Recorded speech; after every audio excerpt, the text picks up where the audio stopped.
బాబోయ్ మేము ఫ్లవరాన్ని మెయింటైన్ చేయలేకపోతున్నాం అన్న వాళ్ళకి ఈ వీడియో. అసలు ఒక ఫ్లవరాన్ని మెయింటైన్ చేయడానికి ఎంత ఖర్చు అవుతుంది, ఎంత బడ్జెట్ లో మనం ఒక ఫ్లవరాన్ని పెంచొచ్చో చెప్తాను ఈ వీడియోలో. చాలా మంది భయపడిపోయే ముందుగా తీసుకోరు. అసలు నిజం చెప్పాలంటే బెస్ట్ ఫుడ్ లోని సూపర్ రెడ్ సీన్ 650 రూపాయలు డబ్బా పడుతుంది కదా, ఇది ఒక గ్రామ్ వచ్చి 6 రూపాయల వరకు పడచ్చు. అంటే ఇది 120 గ్రామ్స్ ఉంటుంది. 20 గ్రామ్స్ డబ్బా తీసేస్తే 100 గ్రామ్స్ ఫుడ్ ఉంటుంది. ఇంత మంచి ఫుడ్ వాడే నాకే రోజుకి మహా అయితే 10 రూపాయలు ఖర్చు అవుతుంది ఒక ఫ్లవరానికి.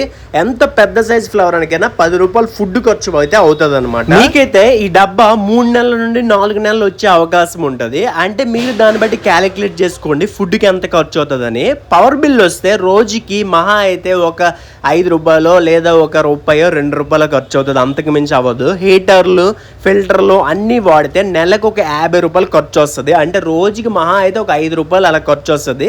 కంప్లీట్గా చూసుకుంటే వాటర్ ఖర్చు ఒక 5 రూపాయలు ఖర్చు వచ్చిన రోజుకు ఒక 20 రూపాయల డ్రింక్ బాటిల్ ఖర్చు. అది కూడా పెట్టలేకపోతే మీరు ఫ్లవర్ అని పెంచకండి అనే చెప్తాను నేను.